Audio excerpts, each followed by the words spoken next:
Willkommen zu Frequent. Mein Name ist Klaas Korsten und heute wieder zu einer frisch gebackenen Sendung. Themen, die wir haben: Vietnam Airlines, die sind ja quasi dem Unglück entronnen mit viel Glück. Da schauen wir uns mal an, was passiert. Der Flughafen München hat gesagt, man hat das Thema auf der Startbahn zumindest gelöst. Jetzt ist die BFU dran. Dann schauen wir uns an, was bei Ryanair war. Da gibt es von der NTSB schon Neuigkeiten. Ihr erinnert euch, der Passagier, der aus dem Flieger halb rausgezogen worden ist, die Crew sich nicht darum gekümmert hat und, ich glaube die Frau war es, oder auf jeden Fall Passagiere, ihn wieder reingezogen haben. Dann haben wir Neuigkeiten aus dem Hause Airbus, A350F. Ja, da gibt es Verzögerungen, also nicht nur bei Boeing, sondern auch bei Airbus. Und als letztes Thema, da gibt es schlechte Neuigkeiten für Lufthansa aus Italien. Emirates möchte Mailand irgendwie in Beschlag nehmen und die ITA-Strategie der Lufthansa torpedieren. Ihr denkt dran, wie immer den Kanal zu abonnieren, die Glocke anzumachen, einen Like dazulassen, aber auch auf School zu kommen und dort zu diskutieren. Das erste Thema: Vietnam Airlines Dreamliner. Da war der Zwischenfall mit der 7879er von Vietnam Airlines, die beim Start in München erst ungefähr 120 Meter hinter dem Ende der nutzbaren Startbahn auf 26L in die Luft kam. Also im Prinzip den Arsch gerade mal so hochgekriegt hat und sich den Arsch da auch geschraubt hat, weil die Tailstrike-Box, die es ja bei der 787 gibt, die war irgendwie gefühlt, wenn man das Bild sich anschaut, in der Startbahn verbuddelt. Und ja, Videos, Reifenspuren deuten halt hin, dass die Räder blockiert waren. Und das ist auch eine der ersten Vermutungen, dass die Maschine deshalb nicht beschleunigen konnte, wie man es eigentlich wollte, weil der Flieger nicht in Schwung kam. Fakten einmal für euch nochmal: Die VN34, also die Flugnummer von München nach Hanoi am 15. August 2026, eine Boeing 787-9er mit der Kennung Victor November Alpha 867, wollte quasi fliegen von dem Münchner Flughafen, der 26L. Und die Landebahn in München ist ja auch ellenlang, die ist 4000 Meter lang. Das ist eine der längsten Startbahnen und Landebahnen. Ich meine, der Grund war dafür damals, dass man das als Ausweichflughafen oder Landeplatz für das Space Shuttle haben wollte, wenn ich das richtig im Kopf habe. Ihr könnt mich korrigieren, deshalb ist die so lang. Und die sind dann nochmal 120 Meter weiter, haben da auch ein bisschen Landebahnbefeuerung kaputt gemacht, haben sich dabei natürlich auch das Fahrwerk ein bisschen zerballert. Auf jeden Fall ist es so, dass die Bremsen des rechten Hauptfahrwerks etwa 210 Meter vor dem Bahnende aktiviert worden seien, so sagt man. Und das ist natürlich ein Problem, denn spätestens hinter dem Pistenende sollten die Räder dann blockiert haben und über Untergrund gerutscht sein. Ob auch links gebremst wurde oder die Räder blockierten, das weiß man nicht.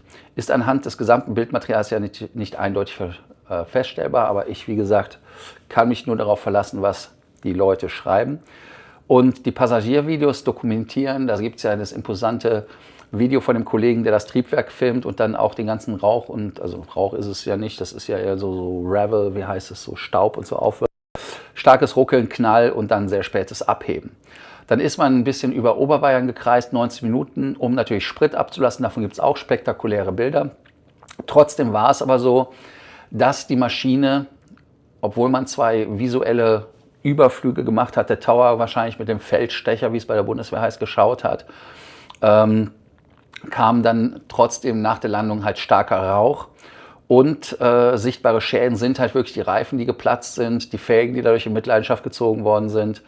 Die Schäden am Fahrwerk sieht man ja auch sehr schön. Und sichtbare Löcher bzw. Beschädigung auch am Rumpf. Also da ist wirklich viel in Mitleidenschaft gezogen worden. Das Flugzeug konnte dann den Rollweg nicht selber verlassen. Das heißt also, man konnte landen, ist auf der Landebahn und konnte dann auf dem Rollweg zumindest stoppen. Und am Flughafen entstanden leichte Schäden an der Anflugbefeuerung.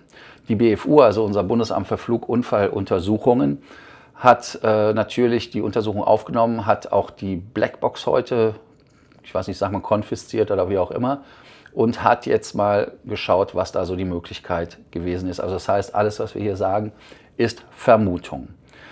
Ja, die Frage ist natürlich, was da bei der 787 passiert ist. Man geht der Sache jetzt auf den Grund. Und wenn man sich das Ganze mal entscheidend anguckt, ist es so, dass die entstandene Spur an jener Stelle endet, an der das Flugzeug natürlich wieder vom Boden abhob, ist ja klar, so wie es im Aviation Herald steht. Und wir können uns da zwei Sachen nochmal fürs Fazit einfach vorwegnehmen. Einmal, der Dreamliner überrollt den bisherigen Kenntnisstand, das nutzbare Pistenende, das siehst du ja auch an den Gras. Videoschäden, Reifenspuren zeigen schweren potenziellen hochriskanten Startzwischenfall. Aber Aussagen über die Crew-Entscheidungen und technischen Ursachen wären vor Abschluss der BFU-Untersuchung also verfrüht. Das heißt also einmal das, was wir sehen, klar, aber lasst uns abwarten, bis die Profis da entschieden haben. Ihr denkt dran, wie immer, die Frage des Tages zu beantworten. Wie könnte denn ein ungewöhnlich langen Startlauf verursacht worden sein? Ein technischer Defekt, eine falsche Startberechnung, vielleicht ein falsches Gewicht. Es gab ja mal den Fall bei Emirates mit einem wartenden, ich weiß gar nicht, welches Flugzeug es war. Könnt ihr mir unten nochmal schreiben, bevor ich was Falsches sage, dass man da halt aus dem Envelope nicht mehr rauskam. Da bin ich gespannt. Oder ob es halt ein einfacher, zu später Startabbruch war und am Ende hätte man starten müssen, wobei Startabbruch eher nicht aus meiner Sicht. Nichtsdestotrotz gehen wir zum weiteren Thema. Da geht es auch um Unfall, und zwar Ryanair. Das war der Flug FR 1879 von Thessaloniki nach Memmingen. Und dort ist es so, dass es ja ein Fanschaufel war, die sich nach bisherigen Erkenntnissen aus dem Triebwerk in einem Uncontained Engine Failure da rausgerotzt hat. Die Trümmer durchschlugen ein Kabinenfenster und verletzten den Passagier schwer, der ja dann quasi am Ende da halb raushing. Gefundene Federn und biologische Rückstände sagen, dass es ein Vogelschlag war. Und der Flug, der am 10. Juli war, Boeing 737-800 mit dem Kennzeichen 9 Hotel Quebec Echo Uniform. In 16.000 Fuß kam die Wärme und die Vibration im Triebwerk. Ja, das war die NTSB, weil die Maschinen von Boeing sind, ist da auch die amerikanische Behörde dabei. Ja, und das Trümmerteil zerstörte dann das Fenster auf 11F oder auf 11F, um es mal deutsch auszusprechen. Da war es dann so, dass der Kollege den Schock seines Lebens bekommen hat. Ich möchte nicht wissen, wie das ist, wenn du da halb so aus dem Flugzeugfenster hängst. Wobei ich wahrscheinlich aufgrund der Gnade meiner Fettleibigkeit das nicht weit geschafft hätte raus. Aber das ist ein anderes Thema. Ja, ihr könnt natürlich auch gucken, ob ihr da andere Meinung zu habt als Vogelschlag. Ich persönlich gehe davon aus, dass es Vogelschlag ist, aber noch nicht abschließend bestätigte Ursache logischerweise. Zwischenbericht, die Crew brachte die Boeing nach schwerem Triebwerksschaden sicher zurück. Besonders interessant ist natürlich, warum die Trümmer da das ganze Fenster durchschlagen haben und der Passagier so verletzt werden konnte. Und wir haben ja noch die Frage, was ist mit der Crew gewesen? Es gibt Vermutungen, Behauptungen, wie auch immer, dass die Crew sich da nicht so wirklich drum gekümmert hat. Also, Frage des Tages zu dem Thema: Müssen die Vorgaben für Vogelschlagtests angesichts dieser schweren Schadens verschärft werden? Dann haben wir noch ein Thema aus dem Hause Lufthansa hätte ich fast gesagt, aber es ist ja Airbus A350F, F wie Fracht, wie Cargo, wie Freight. Und da gibt es eine Verzögerung, weil alle ja sich lustig gemacht haben über die 777X und lustig machen zu Recht, die 737-700, nee Quatsch, MAX 7, so ist es richtig, so viele Buchstaben und Zahlen auf einmal. Die ist ja jetzt auch endlich zugelassen worden, an der Szene arbeitet man ja noch, aber auch bei Airbus passieren Fehler oder Verzögerung bei Neuzulassungen. Und da ist es so, dass der Frachter jetzt wahrscheinlich da 2027 kommen soll. Aber der Erstflug ist auch erst Ende 2026 geplant, dass da also vielleicht sich noch was verschieben kann. Die EASA-Zulassung könnte also im Idealfall noch 2027 erfolgen. Also wir reden hier von einem Idealfall. Und wichtig ist halt hier, es ist die Frachtversion, also es geht nicht um die 350-900, 1000 oder vielleicht die 2000 oder 1100, die neue. Da sind wir noch gar nicht so weit, sondern ist die 350-900F. Also 350F, also die Konkurrenz zur 777-8F. Guillaume Faury, Airbus-Konzernchef, sagte, damit sollten bereits ab 2028 Flugzeuge in durchaus beachtlicher und bedeutender Stückzahl ausgeliefert werden. Das sind also gute Nachrichten aus Toulouse. Offiziell bleibt also die Auslieferung für 2027 geplant für die 350F. Praktisch wirkt aber 2028 zunehmend wahrscheinlicher. Und für den Wettbewerb ist weniger das konkrete Kalenderjahr entscheidend als ein stabiler Vorsprung gegenüber der 777-8F.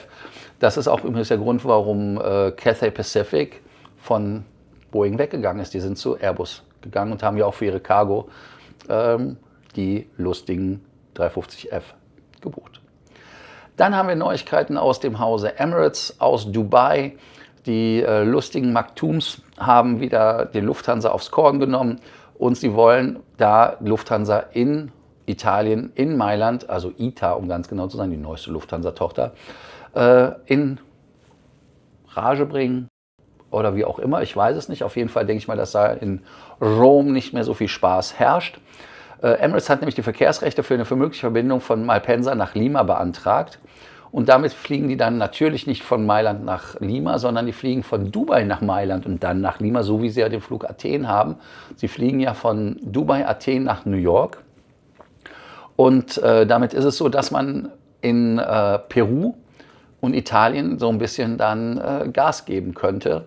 Was natürlich für Hansens auch relativ blöd ist, weil Hansens wollten ja Südamerika stärken und da ist Emirates jetzt böse, aus deren Sicht vielleicht. Und 150.000 Reisende pro Jahr sind möglich. Das ist das Potenzial aus dem Mailänder Einzugsgebiet. Weitere mögliche Ziele sind übrigens Caracas, Santiago de Chile, vom Mailand mit Emirates, nur dass ihr es wisst. Und diese Strecken wollte ja ITA ab Rom aufnehmen. Also daran seht ihr das Konkurrenzthema. Emirates nutzt Mailand bereits die 5. Freiheit. Da gibt es nämlich auch den Flug Dubai, Mailand und dann nach New York. Und Südamerika ist wegen der Entfernung von Dubai aus das einzige Territorium, was relativ schwierig für die zu erreichen ist. Deshalb müssen die den Zwischenschritt machen mit zum Beispiel dann Mailand. Die haben ja auch, glaube ich, Barcelona. Ne? Also wer da guckt, die können ja auch mit Emirates nach Barcelona fliegen und dann von Barcelona aus weiter, was Mexiko. Das ist natürlich für Lufthansa unangenehm. Fazit bleibt einfach, eine Emirates-Verbindung zwischen Mailand und Lima würde ITAs geplante Südamerika-Expansion natürlich unter Druck setzen, ist ja logisch. Für Passagiere mit dem Flughafen Malpensa verspricht die Strecke mehr Auswahl und vor allem mehr Konnektivität. Die entscheidenden Hürden bleiben Verkehrsrechte, politische Akzeptanz und die wirtschaftliche Tragfähigkeit von solchen Fifth Freedom-Modellen. Also die 5. Freiheit, dass man irgendwo hinfliegt und von da aus dann nochmal weiter woanders hinfliegt.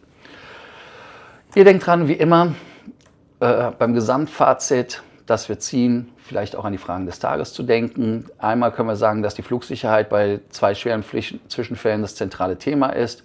Einmal natürlich mit dem Startlaufproblem von Vietnam, was so ein überlanger Startlauf war, und dann natürlich auch mit Ryanair, mit dem Triebwerksschaden und damit dem Kabinentreffer. Das ist ja auch so eine Sache. Die Videos und die Passagieraufnahmen spielen bei der Rekonstruktion von solchen Zwischenfällen immer eine größere Rolle. Airlines versuchen natürlich so etwas zu verhindern, dass ihr solche Aufnahmen macht. Vorläufige Ergebnisse dürft ihr aber trotzdem nicht abschließend als ermittelte Ursache nehmen, weil das kann sich auch noch mal zu was anderem entwickeln. Also deshalb, da müssen wir auf alles gucken. Auch aus der Neuigkeit aus Indien fällt mir gerade ein, das habe ich gar nicht erwähnt. Da möchte auch die Pilotenvereinigung, dass man den 787-Vorfall nochmal anschaut, weil es da anscheinend mit irgendeiner Platine in dem Elektrikstromkreis ein Problem gibt, der dazu geführt haben konnte, dass da ein Engine Cut-off ist. Heißt also, die indischen Piloten sagen, weil der eine Pilot zu anderen gesagt hat, hast du die Triebwerke ausgestellt? Und der andere sagt, nee, habe ich nicht. Man kann die Stimmen leider nicht zuordnen, was der Captain war, was der First Officer war. Dass das auch durchaus vielleicht kein Suizid war, wie das ja jetzt so irgendwie auch vorläufig ist. Also insofern immer aufpassen. Airbus und Boeing kämpfen nicht nur im Passagier, sondern auch zunehmend auch im Frachtermarkt um Marktanteile. Deshalb ist es besonders wichtig, dass der 350 erstmal seit langem eine starke Position in dem Segment übernehmen könnte. Emirates nutzt die Verkehrsrechte strategisch, um neue Märkte außerhalb Dubais zu erschließen, weil halt das Wachstum in Dubai auch im Moment ein schwieriges Pflaster ist. Wir erinnern uns, da ist ja ein bisschen Krieg und so. ITA wird für Lufthansa zum Instrument der Südamerika-Expansion, trifft dort aber auf den, nennen wir es finanzstarke Konkurrenz aus dem Golf. Der übergreifende Trend Sicherheit, Flugmodernisierung und globale Verkehrsrechte bestimmen zunehmend die Wettbewerbsfähigkeit der Airlines. Und jetzt Kanal abonnieren, Glocke anmachen oder soll ich sagen Glöckchen anmachen? Also macht es bitte. Kostet gar nichts, bringt mir sehr viel. Und dann natürlich die Frage des Tages beantworten auf School. Was nehmen wir denn heute? Sollen wir einfach sagen, schafft Airbus die erste 350F-Auslieferung noch 2027 oder wird das doch verschoben? Und das andere ist, was könnte den überlangen Startlauf der Vietnam Airlines Boeing verursacht haben? Danke, dass ihr heute da wart. Bis dann, bis zur nächsten Sendung. Ciao, ciao.